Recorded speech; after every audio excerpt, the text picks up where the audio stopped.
Greetings, YouTube, and this week's review will be Tomorrow Never Dies, starring Pierce Brosnan in his second outing as 007, with Michelle Yeoh as Agent Wei Lin, and, and Terry Hatcher as Paris Carver, with Jonathan Pryce as Elliot Carver, with notable side characters like Colin Salmon as Charles Robinson, who appeared in three out of the four Brosnan movies, and Judi Dench as M, of course. Now I should have some thought things I should have about Goldeneye I forgot to put in my Goldeneye review. Like, for example, a lot of people don't know that the name Goldeneye came from the summer home of Ian Fleming, who of course wrote the Bond books, and it was in that Minnie Driver cameo. I mean, surprised she got a career after doing that scene of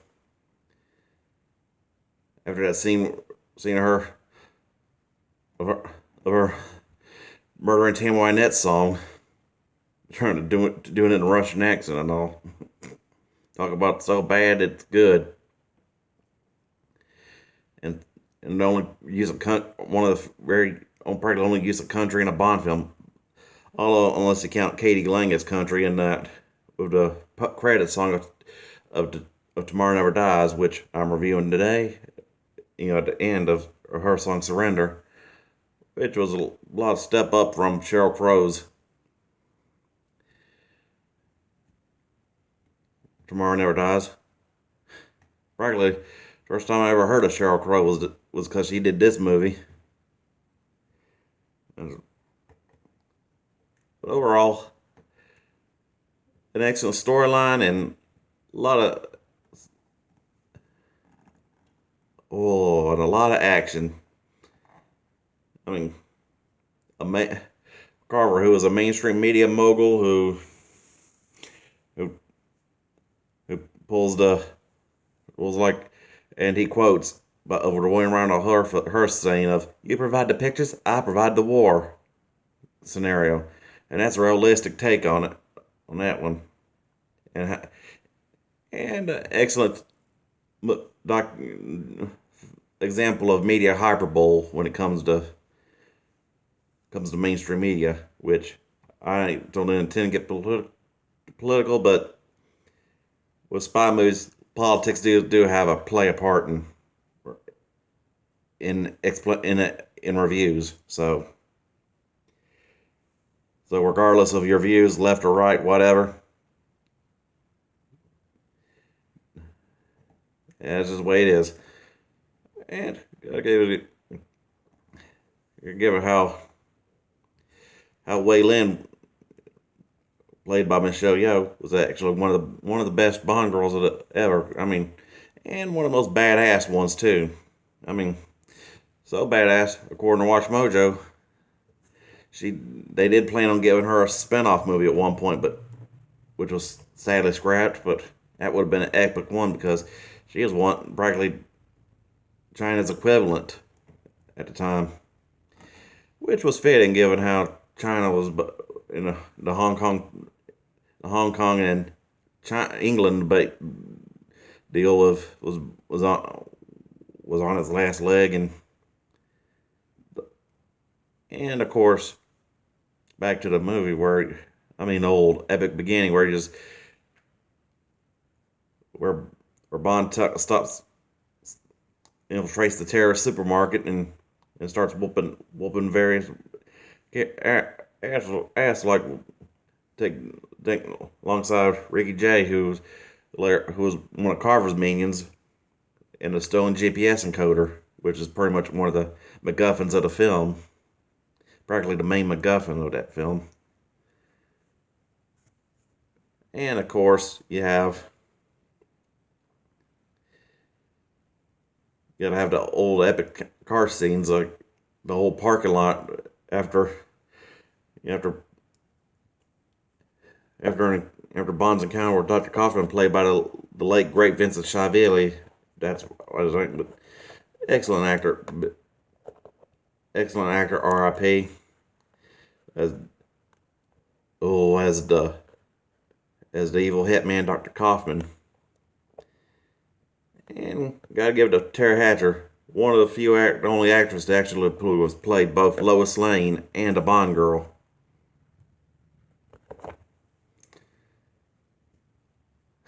With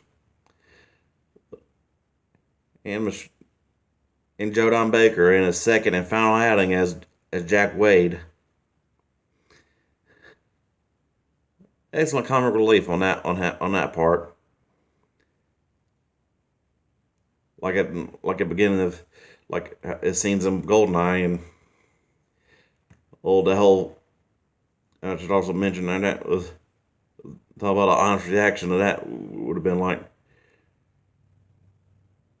these jarheads always were Bond and Natalia but started ringing after whooping Trevelyan's ass, and they were like, these jarheads been watching us the whole time. When Wade pops out of nowhere at the end of that movie.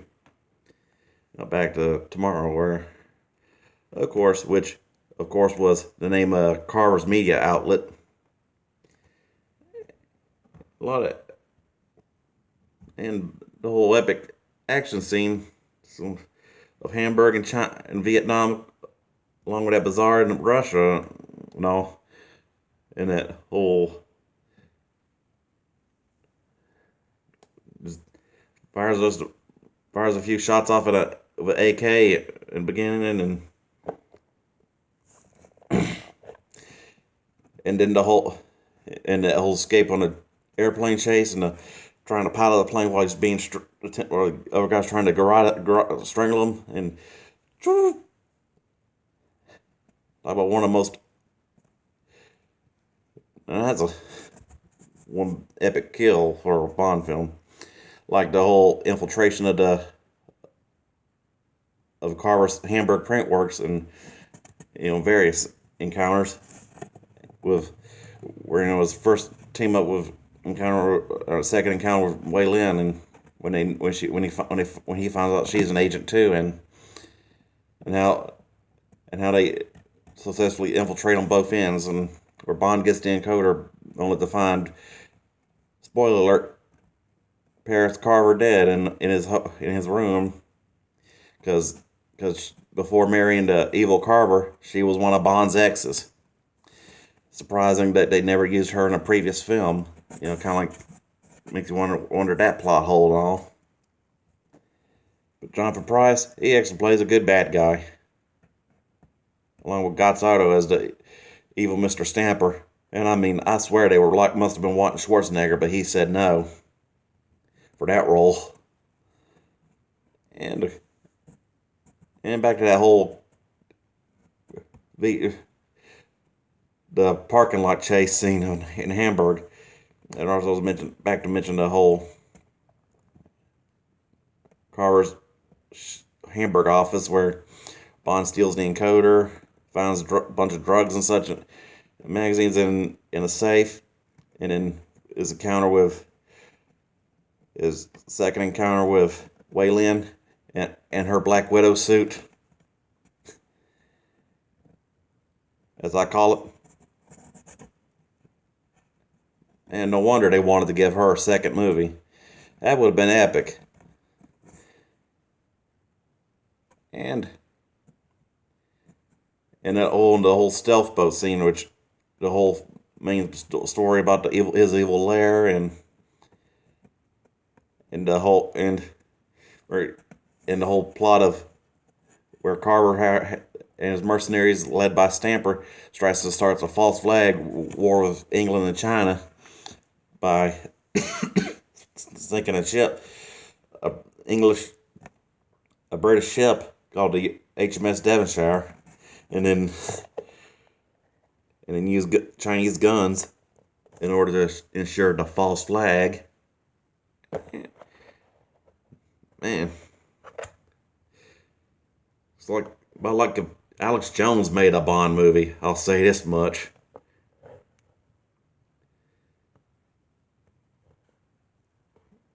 And as they back to the whole parking lot chase scene, man, that was epic. I mean, successful use of remote control or something, like closest thing you ever see Bond to driving KITT, but if KITT was a BMW and all. And I'm talking about KITT from Knight Rider, of course, if it was a BMW. But the whole motorcycle chase scene after Carver's Vietnam office, when he and Ray Lynn are both captured and of course escape, and talk about a whole epic chase for Saigon. I mean, two people. Only time you ever see two people try to simultaneously drive a motorcycle. And talk about an epic jump from over that helicopter and into that house, that room where that couple was happened to have been screwing it. And of course, the whole final showdown in the stealth boat, and a whole. And I should before I go to there, I go to that showdown. I should also mention that scene, Wei Lin just attacking General Chang's guys, which for a villain that's talked about a lot, not in that movie, he's rarely seen. In how that they could have gave that character a little bit more development and more main part. I mean, unlike Stamper and his chakra torch obsession and all. And of course, the pièce de résistance of the film, the stealth boat showdown, where Bond and Wei Lin just both annihilate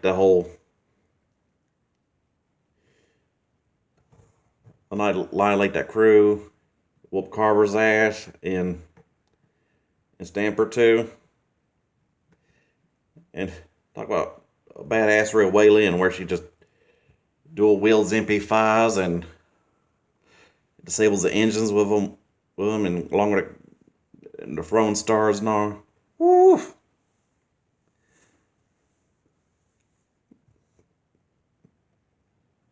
Talking about one of the baddest ones, and one that's bad on the good side, unlike back to Goldeneye with Famke Janssen at being a villain and all, being a villainess and all. But overall, Tomorrow Never Dies is a 5 out of 5 masterpiece. Although I'm kind of I'll pretty much just say that about every Bond, but hey, that might be. I'm not gonna give any spoiler for no future reviews now. So overall, which of course Tomorrow Never Dies gets a 5 out of 5. Although the soundtrack was a little terrible, but the action makes up for it. And is that old scene when Carver gets his comeuppance with that sea drill and all. And that's how to take down a bad guy.